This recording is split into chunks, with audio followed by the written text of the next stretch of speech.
बीड जिल्ह्याच्या केज तालुक्यातील मस्साजोग गावचे सरपंच संतोष देशमुख यांच्या हत्येला 1 महिना उलटलेला आहे। या घटनेमुळे सध्या राज्यात खळबळ उडालेली आहे आणि संतोष देशमुख हत्येचा मास्टरमाइंड वाल्मिक कराड असल्याचं बोललं जात आहे।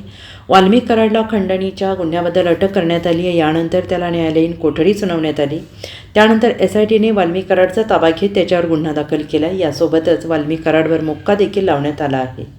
सध्या या प्रकरणाचा तपास SIT CID बीड पोलिसांकडून सुरू आहे। या प्रकरणावरून सध्या राजकीय आरोप प्रत्यारोप होत आहेत। त्यातच आता वाल्मिक कराडला शासनाकडून बॉडीगार्ड देण्यात आल्याची धक्कादायक माहिती समोर आली आहे। सामाजिक कार्यकर्त्या अंजली दमानिया यांनी ही माहिती उघड केलेली आहे।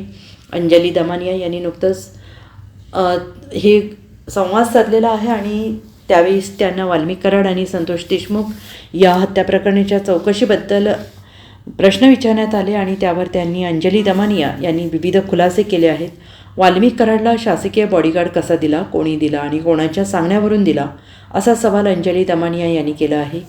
इतक्या गंभीर FIR असताना वाल्मिक कराड यांना शासकीय बॉडीगार्ड कसा दिला गेला, गृह मंत्रालयाने तो अप्रूव्ह कसा केला, माझ्यासारखे लोक जे कर भरतात, या कराच्या पैशात हे बॉडीगार्ड असतात, ज्यांना फक्त धमकी किंवा कोणाला जीवे मारण्याची कोणी जरी धमकी आली असेल अशांना पुरवण्यात ठीक आहे, पण अशा गुन्हेगाराला तुम्ही आता शासकीय बॉडीगार्ड देणार हे अतिशय गंभीर आहे, असंही अंजली दमानिया यांनी म्हटलेलं आहे।